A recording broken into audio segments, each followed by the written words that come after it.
It's a holy day of prayer, fasting, and the wearing of ash for many Western Christian denominations. In observance of the start of Lent and the Easter season, Ash Wednesday is a practice that dates to the 11th century in the Christian faith, used as a time of repentance. Here in Jamaica, the holiday is a welcome break for those who flock the beaches, attend church services, and spend time with family. What will you be doing apart from watching Jamaica Magazine? Thank you so much for joining us on this Ash Wednesday edition. By the way, I'm your host, Adrian Atkinson. We have lots to share with you today, so stay with us. We'll be right back after this quick break.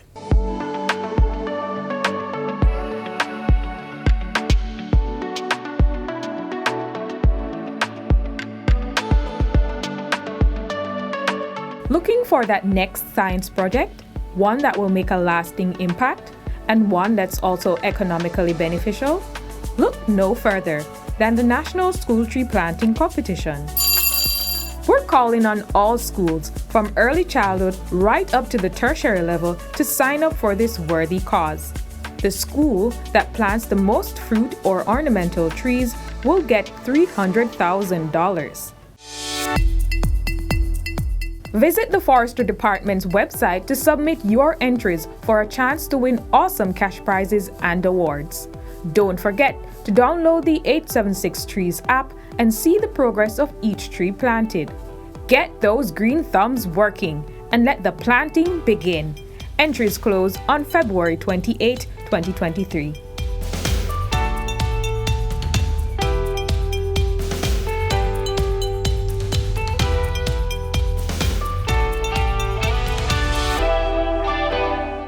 It's always a matter of the heart when you consider the food you eat, the lifestyle habits you engage in, and how you manage the daily rigors of life, like dealing with stress.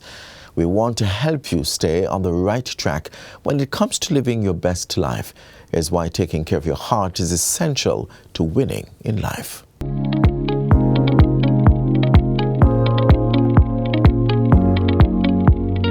Anna, you know you're special, very, very special to me, Anna. Yes, Mom, I know. And today I want to have a special conversation with you about taking care of your body. Okay, Mom, what do you mean? Alright, so today we're going to talk about taking care of a very special part of your body, and that's your heart. Do you feel the heart beating? Yes, I'm going to talk to you about taking care of your heart. Oh, I see. Yes, I learned about the heart in school. Wow, you're so smart.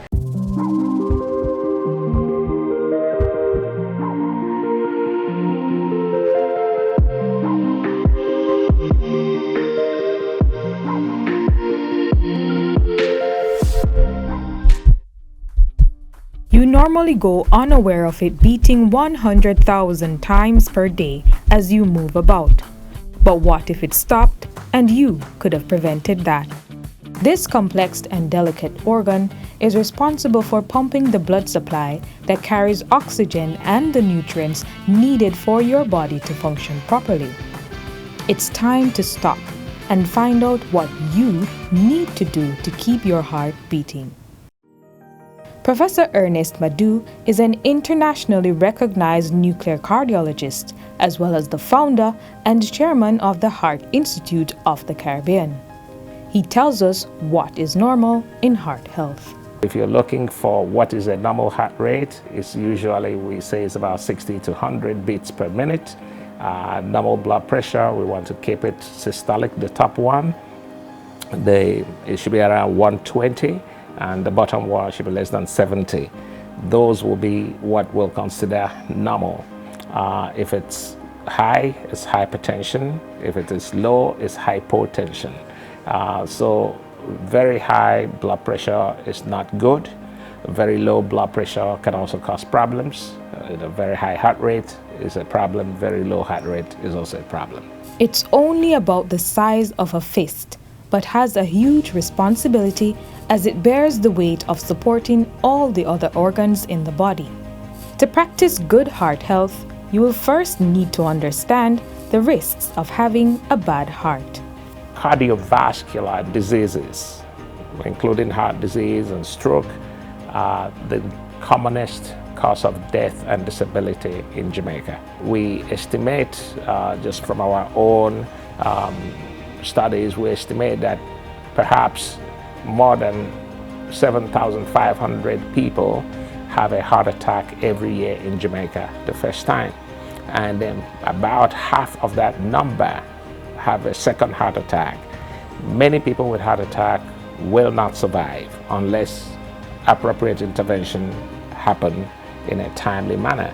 Leading the cause factors for poor heart health is obesity and preconditions such as diabetes and hypertension.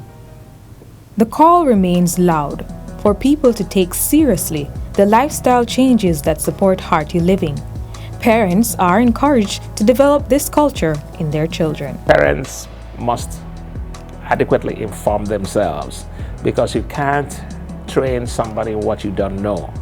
Encourage your children to get out of the house and be active and exercise, and watch your children what they eat and make sure their weight is ideal, and begin early to train the children on the ways and the habits that they need to form early in life, that can help to keep their risk for heart disease at bay. Research in the field of cardiology is growing, providing more information to help us make wise choices for our heart health. One of the major causes of heart failure, especially in Black people, that is recognized now is called cardiac amyloidosis. And it used to be almost universally fatal. But now there are treatment options and there are diagnostic mechanisms for this. We're working with Yale University to launch that project here in Jamaica. So there's been a mountain of advances happening, whether it's cardiac imaging, personalized medicine, genomic treatment strategies, remote patient monitoring. On a personal level, Jamaicans are being urged to get active and do regular medical checkups. We also have to be mindful about the role of exercise and physical activity in protecting ourselves from heart disease and other non-communicable ailments that are associated with sedentary lifestyles or inactivity.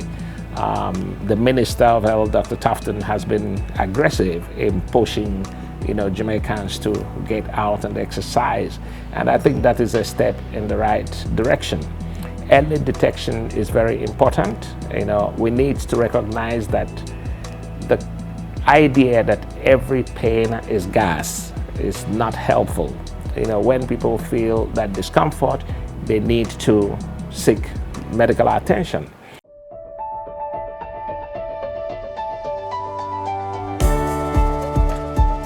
Mom, so what can I do to take care of my heart? So Anna, you have to exercise. So like playing that you always do. And also Anna, I need you to start eating those veggies, even the ones that you don't like. And I need you to go to bed on time as well. And guess what? Never forget to laugh, alright? Never forget to laugh. And you must not forget these tips, alright Hannah? You must take this throughout your life. Thank you so much for this talk, Mom. I will never forget it. Alright, my sweet Anna.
Up next, we learn a valuable life skill that can save the life of someone whose heart has suddenly stopped functioning. This life-saving technique can also be used for other emergencies such as choking, suffocation, and drowning. Take a look. Oscar! Oscar! Oscar! Though this is a dramatization, it has happened quite often. In the field, at home, or at work, a loved one collapses and is unresponsive. What follows? Usually chaos, confusion, heartache, instead of immediately providing that critical resuscitation technique which may prevent death.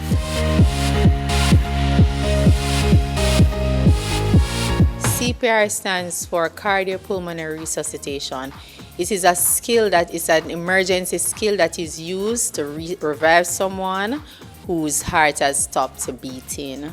Cardiac arrest can happen to anyone at any time. In the event that happens, you need to know the skills that you need to perform to revive these persons or give these persons a chance of survival.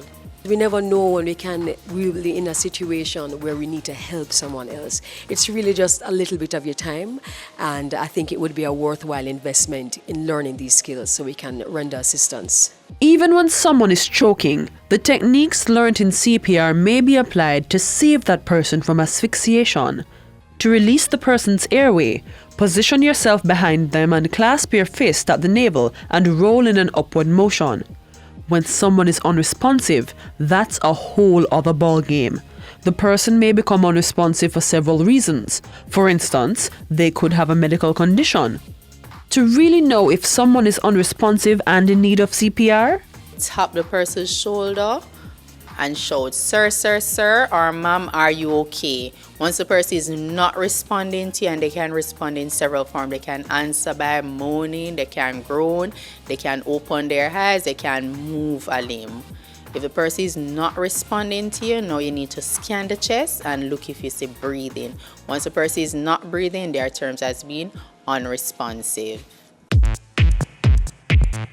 So once you have somebody collapsing, the first thing you need to do is check your environment, ensure that your environment is safe for you. Once the environment is safe, now you need to assess the person who has collapsed. Once someone is unresponsive, has no signs of life, call for help and bare the person's chest. So you remove their upper garments. Find your hand position. It's on the lower half, center of the chest, lower half of the breastbone, and you push in 30 times at the Bee Gees song, that's Staying Alive. Ha, ha, ha, ha, staying alive. If you are trained, after 30 compressions, you can give 2 breaths. If you are not trained, you don't know about CPR, you give hands-only CPR. So hands-only CPR is where you compresses the chest. You need to continue that on the way to the hospital, so you're maintaining cells' life. it's possible for anyone and everyone to learn CPR. Nannies, construction workers, teachers, lawyers, doctors, everyone should learn CPR. Once you're able-bodied, you can learn CPR. In terms of age, it's said as young as 12 years old can learn the art to save a life. So many times, children get in situations that they need assistance. In fact, a cousin of mine, her son got into some distress. She realized that he wasn't breathing one day, and she was able to help him by giving him CPR. So I think that was really important that she had those skills so that she could assist her son, because who knows what would have happened if she wasn't able to give him that immediate assistance. This course, I've done it before, and I find it very interesting because I work a lot with children, and one time I have to do a CPR on a little boy because there was leave under my care and mother wasn't around, and he was eating some plum and playing on like plum seed, stabbing his throat, and I just hear him coughing, but it never very severe because he was coughing. So when he was coughing, I hold him up and I, try to do a little, I understand the CPR, tell him to cough. And he cough and cough until it actually come up. I had a patient once, and while I was there in the bathroom with that person, the person just fell unconscious, and I was there didn't know exactly what to do, but I was there saying, "Sir, are you okay? Are you okay?" And I didn't know much, what to do, but I decided to put the person on the side, and I was there trying to stop the person, Then I was saying to myself, if I had known CPR well enough, I could perform it. The Heart Foundation of Jamaica is one of the several local organizations that offer training in CPR. The Heart Foundation of Jamaica is an authorized training center for the American Heart Association. We offer CPR training for medical and non-medical persons. We have our scheduled in-house training, and the organization can call us to schedule classes at their convenience.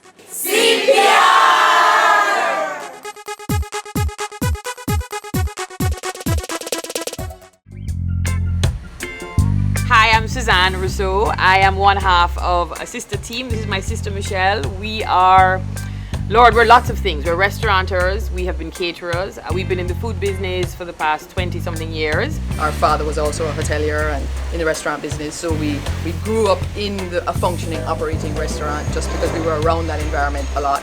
And we perceive ourselves not as chefs, but as sort of translators and storytellers of the lifestyle. I think food is a source of unity and connectivity, because I think everyone can kind of go, over something delicious. Whether you're from Japan, Italy, or Jamaica, you can find commonality in the experience of something delicious. I think the magic of Jamaica is really sort of intertwined with the cuisine and the personality of the people and the music and the sort of the vibrant energy that you get. And yet that's completely and perfectly married in the cuisine, because the cuisine is a melange of traditional foods inherited from slavery and colonial days. It's fun, it's vibrant, it's energetic, and it really marries very well with the lifestyle that we have here. I think food is celebration, it's coming together, it's sharing, and I think very much in the Caribbean, it is very typical for families to gather, friends to gather, to celebrate over a meal. Caribbean culture and Jamaican culture is a culture of community and of celebration of life, even in hardship and even in hard times. And so I think all of those things just offer another kind of perspective. It's a unique way of living and a unique way of being. We're still taking care of the heart, and this time is one special protein rich in omega-3 fatty acids that is excellent to heart health. Plus, it's a favorite delicacy for those giving up meat in observance of Easter. Learn more about a special kind of fish in this next feature.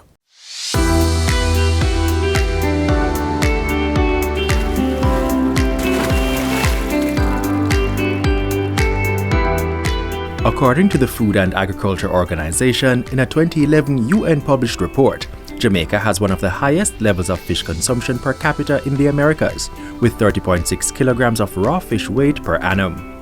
A substantial portion of the over 80% of marine fish consumed in Jamaica is, however, imported. The National Fisheries Authority is therefore focusing on tilapia production and marketing to meet the growing local appetite for fish. This has become necessary, especially due to the decline in coral reef fish stocks, the increasing demand for seafood, coupled with the huge untapped local market for tilapia, providing a perfect opportunity to increase import substitution. Tilapia is very important to the Jamaica food security strategy. For one, it's a priority under the National Fisheries Authority as to increase food and nutritional security. There are a lot of agricultural lands available that are capable of having fish ponds on it. There's also other government agencies who are looking to collaborate with to be creating aquaculture parks where we'll be having multiple ponds where persons can come on to grow their fish there, where we'll have the setups.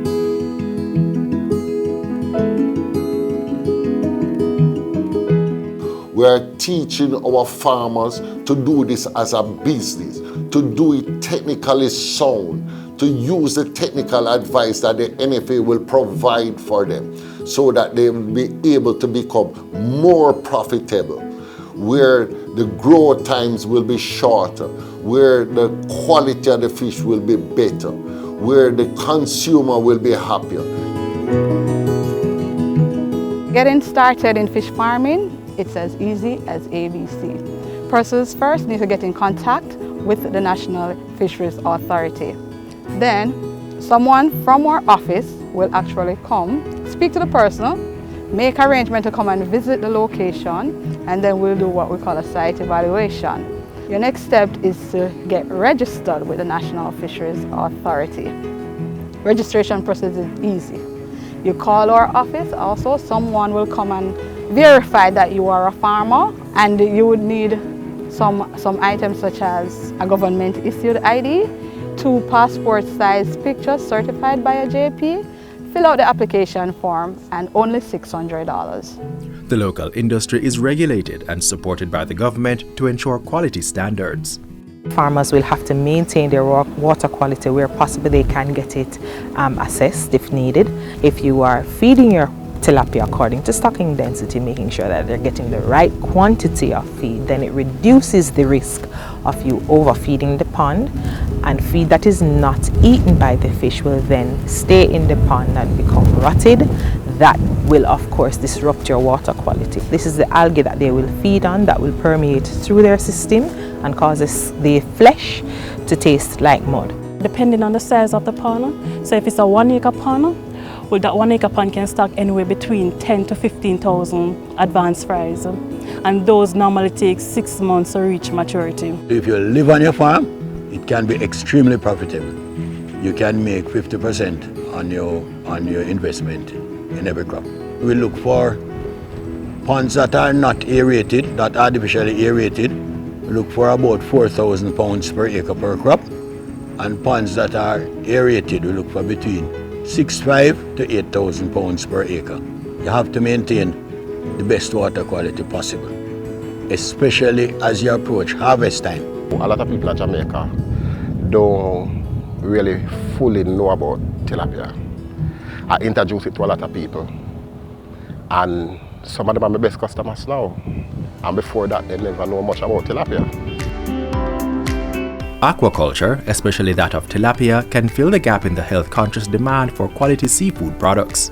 Its firm texture and mild flavor makes it ideal for a variety of cooking methods. Tilapia also offers several attractive benefits for the householder and food service providers. Its high appeal and high profit as a center-of-the-plate item. Menu versatility, as tilapia works well with many different flavor profiles. The fact that it is low in calorie and fat for healthy menu applications. It is free of saturated fats, high in omega-3 fatty acids, a good source of protein for weight management, a natural fish which originated in Africa. You can have tilapia taste whatever way you want it to taste. If we get more Jamaicans supporting this and buying product Jamaica, because that's really what it is, because it's grown and produced here, it can do wonders for the economy. And while the appetite for tilapia is big at home, this versatile product is increasing in popularity in North America and Europe, providing lucrative export potential.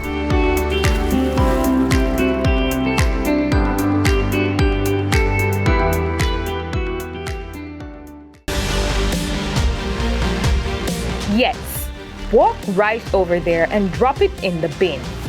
Reuse that wastewater from your kitchen for the garden. Get your hands dirty and plant a tree. Farmers, hold off on the pesticides, especially near our rivers. Do your part to protect our watersheds so we can preserve the source of our drinking water. Every act to protect our watersheds counts. Start now. Just before we end today's show, we want to take you on a little knowledge trek about the hidden secrets in a special flower.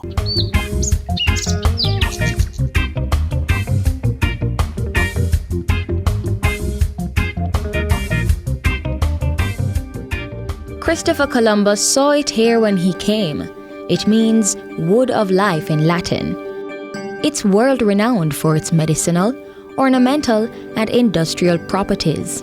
But round these parts, it's known as the lignum vitae, the island's national flower. It is a tree that is native to Jamaica, it's native to Cuba, basically the Greater Antilles and parts of Central America. Its native habitat is pretty much dry, alluvial type plains. It also grows in well-drained limestone areas.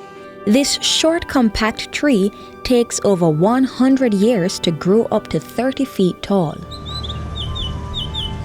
Due to its luminous purple-blue flower, alluring orange-yellow fruit, evergreen foliage, and attractive rounded shape, the tree dots across the Jamaican landscape, shading many houses, streets, and complexes. Since time immemorial, the lignum vitae has been touted as the most useful tree in the world. It produces a gum, and that gum used to be regarded as highly favored for medicinal uses. Its body, gum, bark, fruit, leaves, and blossom are used to produce medicine. In colonial times, resin from the tree was used as a mild laxative and as a diuretic. The leaves were used as a remedy for respiratory, inflammatory, congestion, and neurological disorders. Its bark eases pain from sprains, strain, rheumatism, and arthritis. And I'm sure many Jamaican homes still ward off flies with its branches. Its most noted feature is the wood. Because it's slow growing, it's very, very dense. And that density and the weight of it gives it a number of industrial uses. That's because the lignum vitae is infused with an oil which makes it waterproof. It's ranked as the world's densest, hardest, and most durable traded wood. In addition to being used for making exquisite furniture, the lignum vitae was used to insulate trolley cars for the rail industry. The wood also made the propeller shaft bearings of most ships back in the day. Lignum vitae wood is also ideal for these creations. The lignum vitae is truly the holy grail of plants.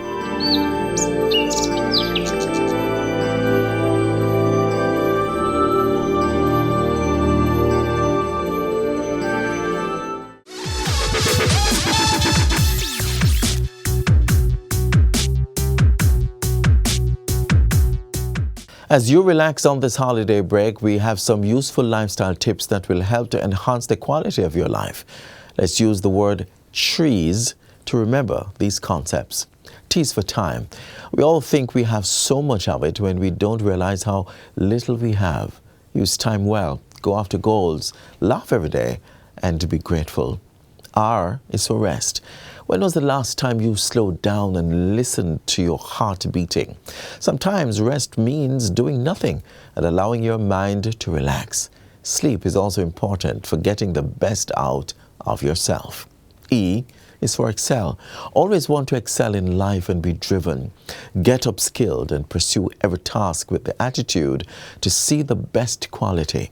Now, this is a habit that will help to drive you above negativity when you face problems. E. This one is for energy. The effort you put into something to see the guaranteed result. So protect your energy and feed your mind with positive thoughts. S is for stress management. Create time slots for regular breaks and engage in activities that will help you to restore and recover after doing high-stress tasks. So remember the TREES acronym: time, rest, excel, energy, and stress management, and put these self-care tips into action. Happy living.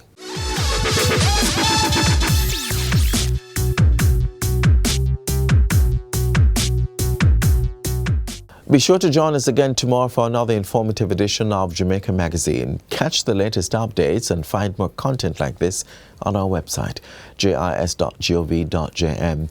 You can also send us your feedback on today's show or any of our programs via email to jamaicaMagazine@jis.gov.jm. On behalf of the entire production crew, I'm Adrian Atkinson. Live bold. This has been a production of the Jamaica Information Service, the voice of Jamaica.